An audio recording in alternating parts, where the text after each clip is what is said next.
नमस्कार मु कामाख्या प्रसाद जेना Vasudev coaching centre कार्यरत कर्मकर्ता। तो आज बहुत चेष्टा पर जो आमर ब्लड डोनेशन कैंप अनुष्ठित कर मोर स्टाफ मैंने बहुत हेल्प कर बहुत प्रचेषा पर कार्यक्रम हो पार्टी। तो समस्त आसिक आमको उत्साहित कर समस्त धन्यवाद। फायदा तो किसी नहीं, केवल गोटे फायदा लोक मान साहय फायदा आउ मोर स्टाफ मान जो आग्रह आहरी आगे बढ़ाया से गोटे फायदा।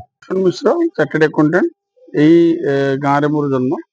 आज जो महत कार्य होची ब्लड डोनेशन कैंप, ये तो ब्लड डोनेशन कैंप नुह, ये हूँ जीवन दान कैंप। ब्लड डोनेशन एक बहुत भल जिनस आउ जो वासुदेव कोचिंग सेंटर आज इनिशिएटिव करिछि, स्पेशली एटा को बहुत गोटे प्रशंसनीय कार्य। कारण यहाँ गोटे ब्लड डोनेशन कैंप सहित अनेक छात्र छात्री जो मैंने अच्छा कोचिंग सेंटर रे अध्ययनरत अच्छा से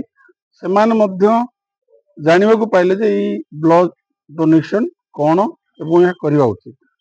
जो जो बयस जिनटी शिखे शिखिले आज से जीवन सारा ब्लड डोनेशन अभ्यास को जारी रखिए से आशा करुच्ची। जहाँ देशर प्रगति रे एवं समाज अनेक लोक जो मान को रक्त दरकार जीवन बचाई से समय साहाय्य कर बहुत भल पदक्षेप।